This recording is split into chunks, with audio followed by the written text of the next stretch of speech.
guys.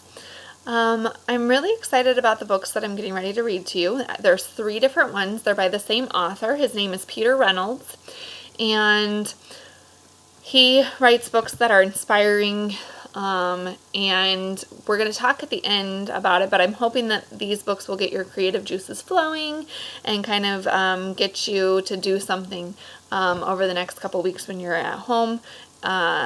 And if you do something, please share it with me.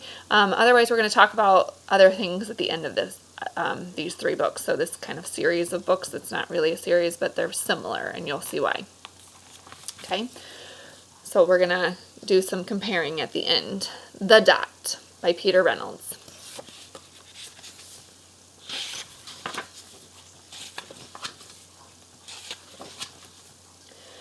Art class was over, but Vashti sat glued to her chair. Her paper was empty. Vashti's teacher leaned over the blank paper. "Ah, a polar bear in a snowstorm," she said. "Very funny," said Vashti. "I just can't draw."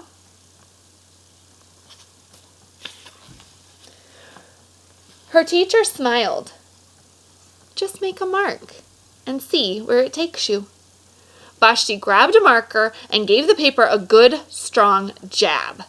"There," she said. So she is frustrated about this. Her teacher picked up the paper and studied it carefully. She said. She pushed the paper towards Vashti and quietly said, "Now sign it." Sign means put your name on it. Vashti thought for a moment. "Well, maybe I can't draw, but I can sign my name."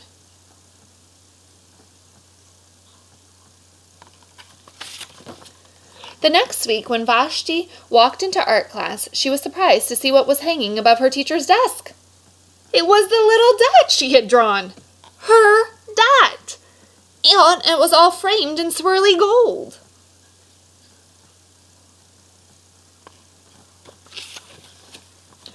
"Humph! I can make a better dot than that," she thought.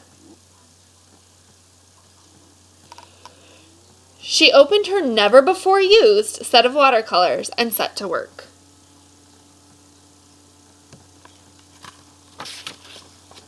Vashti painted and painted. A red dot, a purple dot, a yellow dot, a blue dot. The blue mixed with the yellow, and she discovered that she could make a green dot. So what 2 colors make green? Yep, if you were listening, blue and yellow. Vashti kept experimenting. Lots of little dots and many colors.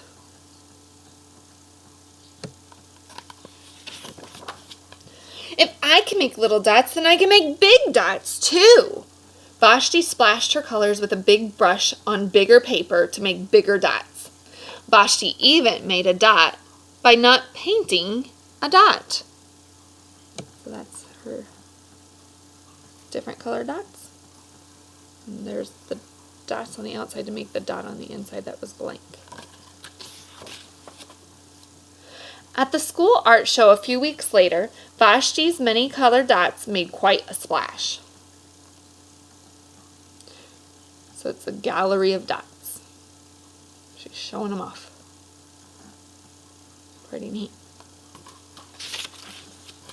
Vashti noticed a little boy gazing up at her. "You're a really great artist. I wish I could draw," he said. "I bet you can," said Vashti. "Me? No, not me. I can't draw a straight line with a ruler."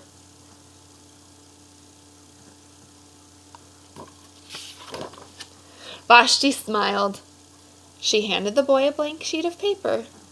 "Show me," she said.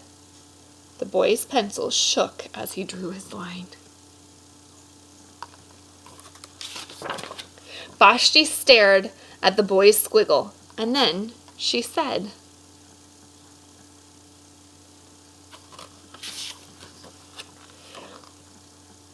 please sign it.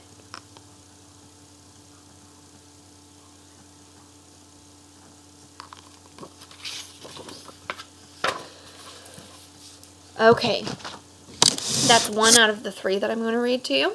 If you want to see the other books being read, go ahead and go to the other links, or wait the next day, and I'll post them onto my Facebook page or wherever else I'm posting these on YouTube and things. But let's talk about this book, The Dot. What are you thinking? I'm thinking that this little girl had originally said, I can't draw a dot. And she got super frustrated. She can't draw. She got super frustrated, so she took, she couldn't draw. She got super frustrated. She took her pencil and she slammed it down on her paper. And her teacher said, you know what? That's art. That's something special to me. And her teacher inspired her to try other things. And when she started trying other things, she realized, you know what? I can make this prettier by adding colors, or I can make this bigger by making more dots, and she started getting really creative with her dots. It's just a dot, but it turned into something totally magnificent and totally different than just a pencil mark on a paper, right? And it was because somebody inspired her. Somebody encouraged her to not give up, to keep working. We call that persevere. In my class, we use that word constantly.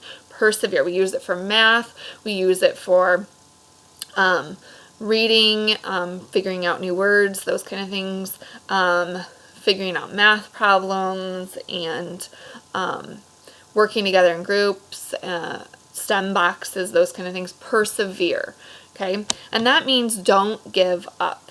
And because she didn't give up, and because she started realizing, you know what, I couldn't do that, but I can do this. I couldn't draw something exactly how I wanted it, but I could do this. And it kind of encouraged her, inspired her to keep going. So you guys, I want you just to keep persevering no matter what it is. Maybe it's to ride a bike. Maybe it's to have multiple good days at school where you're not interrupting the teacher and not getting yourself in trouble.